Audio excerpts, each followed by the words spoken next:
Hi everyone, it's Yolanda and I am locating cozy. Right now I am sitting outside in the neighborhood in front of my daughter's apartment building, just enjoying this beautiful day. And I thought I would share some experiences regarding pet sitting. So next week I go back to the States, and I've been in Spain now for the EU for 2 months. It's been great, but I go back to the States and I'm actually all booked up for pet sits pretty much through mid-August. Yeah, through mid-August. And so I'm excited about that.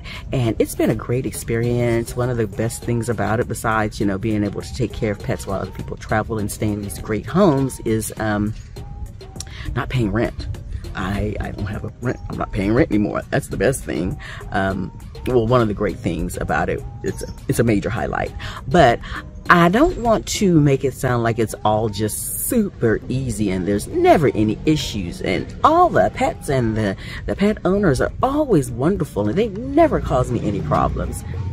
That ain't true. It just ain't true.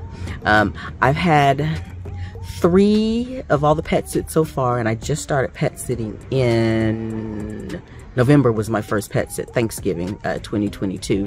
But I've had a couple, well, 2 challenges and one on me. It was my fault. I forgot about some instructions, but I just wanted to kind of share, because I don't want people to come into pet sitting thinking that it's always just perfectly easy. For the most part, it is. It really is.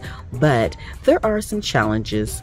One of my first challenges that I experienced was I was doing a pet sit. This lady had 3 dogs, 3 Shih Tzus and 1 cat, and she had a koi pond, and she had like a little fish aquarium inside also.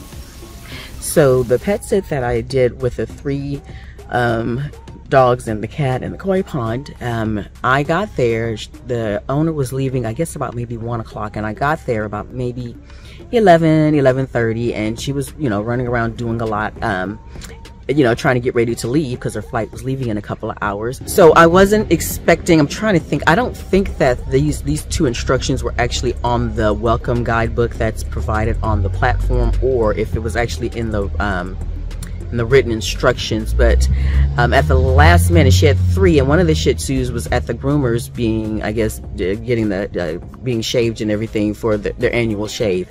But the other 2 were very long haired. They had not been groomed in a while, and she said, well, usually I bathe them once a week, and you just take your clothes off and get in the shower with them, and then just bathe one and then the other, and then, you know, you'll be fine. And I'm like, I wasn't told about having to. I'm not a groomer.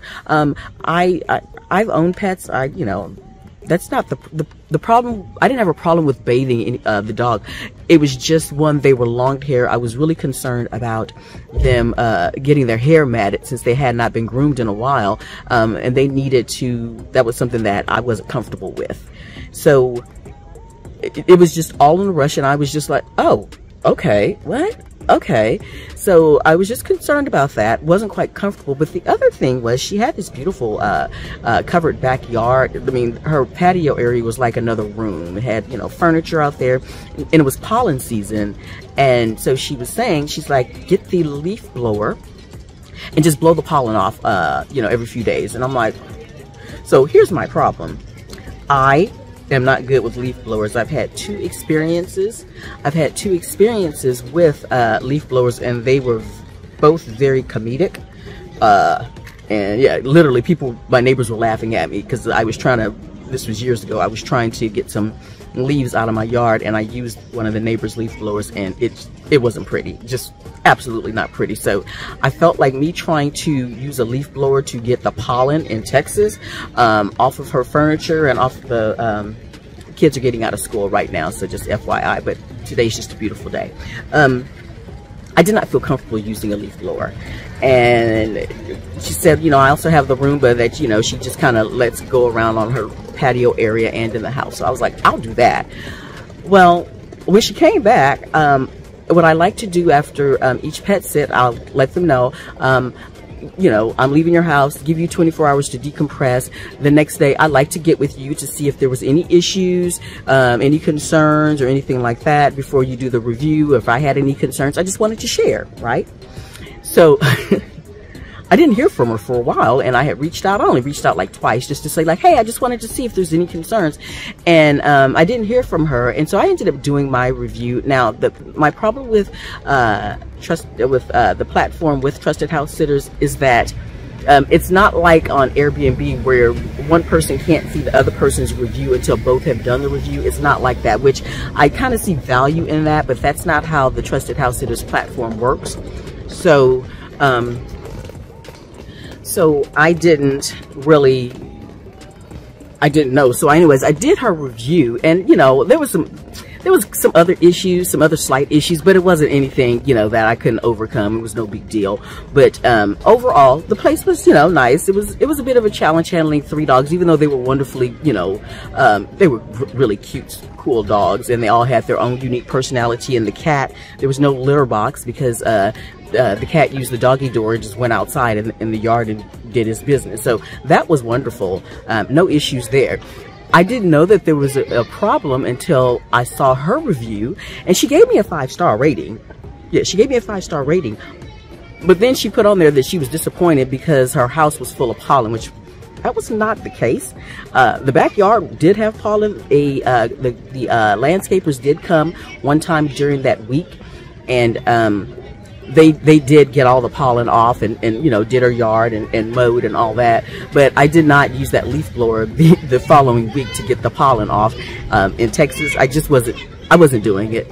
And again, that was an instruction that was given to me like you know, an hour before she was leaving. And at that point, I'm here for the long haul, but there's just still some things that I wasn't doing. I did let the pet owner know that I would not be washing the dogs for fear of getting their fur tangled up, since they hadn't been groomed in a while, and she was okay with that. But again, there's just some duties that I just know I don't have the capacity to handle. I don't do landscaping. Taking care of the koi pond and all that stuff and feeding the fish, no problem. But yeah, the leaf blower, me with the leaf blower, just was not happening. So yeah, I got a ding. Well, she left her feelings about it. I didn't say anything else to her. I'm not gonna pet sit. I'm not gonna do a pet sit with her again, just because I just don't want to. But overall, it was a great experience. There was one thing, and it was nothing. It wasn't her fault, or there was nothing that she did.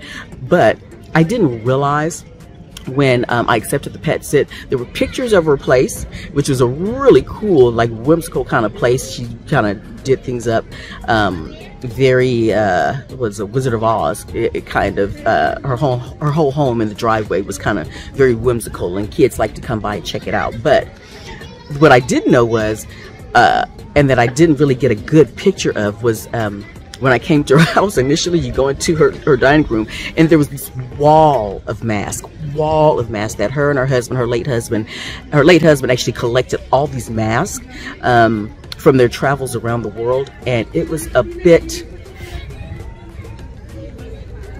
overwhelming. It was a bit overwhelming, and I felt very uncomfortable because to see all those masks, call me a scaredy cat. I was a little bit freaked out. But besides that, again, that was just her home, so I couldn't complain about it. I wasn't gonna not stay, but it did kind of freak me out, especially at night, walking around with this whole wall of masks. So, but other than that, nothing that I can't overcome. Pet sits are not always perfect. The pet sits are always an experience, and it allows me to share some great stories. So that's it. Anyways, Locating Cozy, and thank you for following. Make sure you hit that like, subscribe, and hit that notification bell, and I'll share with you soon. Bye.